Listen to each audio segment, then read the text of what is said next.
termes d'environnement, le BTP est responsable de 70% des déchets générés en France.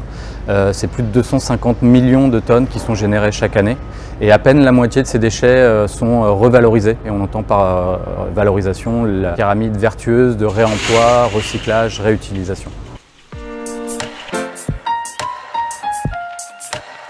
Alors aujourd'hui, on se trouve dans l'entrepôt du réemploi qu'on opère avec, en partenariat, CycleUp et un démolisseur qui s'appelle Bouvelot TP et une société d'insertion qui s'appelle Ares. L'entrepôt a un fonctionnement finalement assez simple. On est contacté par des acteurs de l'acte de construire qui ne peuvent plus stocker sur leur chantier les matériaux. Un quai de livraison vient accueillir les matériaux, du mobilier, des équipements, des moquettes, des portes, etc. On vient les dispatcher, les ranger après dans notre entrepôt qui à ce moment-là ressemble à un magasin, un grand magasin sur lequel on pourrait vendre. Et dans un deuxième temps, on vient accueillir soit des personnes qui viennent récupérer des commandes passées sur notre site internet, soit qui viennent voir les matériaux et les acheter en direct sur le site. Le premier modèle de CycleUp, en fait, en bon français, c'est un modèle de peer-to-peer, un modèle de chantier à chantier. Donc sur notre plateforme digitale, des acteurs, des chantiers mettent à disposition des produits avec une temporalité qui est propre à chaque chantier. Et les acheteurs, les chantiers acheteurs, finalement, vont devoir venir récupérer en bas de chantier ces éléments.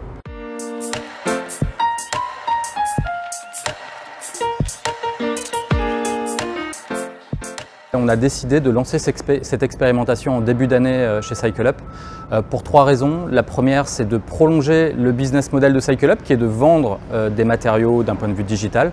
Là, on avait un relais local pour plus de stockage, de facilité logistique. Le deuxième objectif, c'est de pouvoir créer finalement un magasin où nos acheteurs, les artisans, les entreprises de construction puissent venir voir, toucher, comprendre les matériaux de réemploi.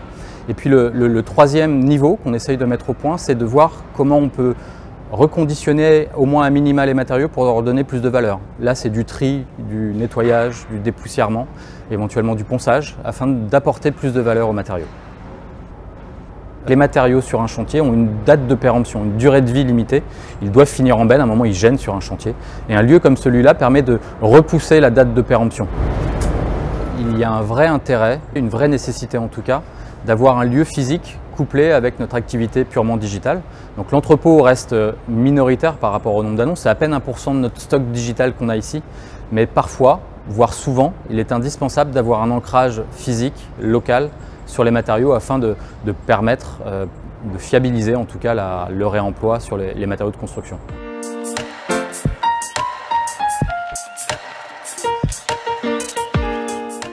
Les collectivités locales ont deux pouvoirs très importants pour promouvoir l'économie circulaire. Le premier, ça va être dans leur rôle de prescripteur dans les aménagements urbains qui les concernent, pour imposer plus d'économie circulaire dans les opérations de déconstruction ou de construction neuve qu'il va y avoir sur leur territoire.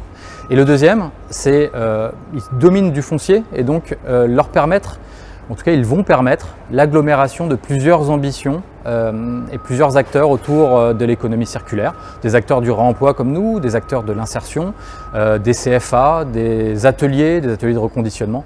Voilà, l'ensemble de ces initiatives aujourd'hui qui peuvent être prises indépendamment les unes des autres, qui peuvent être agglomérées par les collectivités locales aujourd'hui sur un même lieu.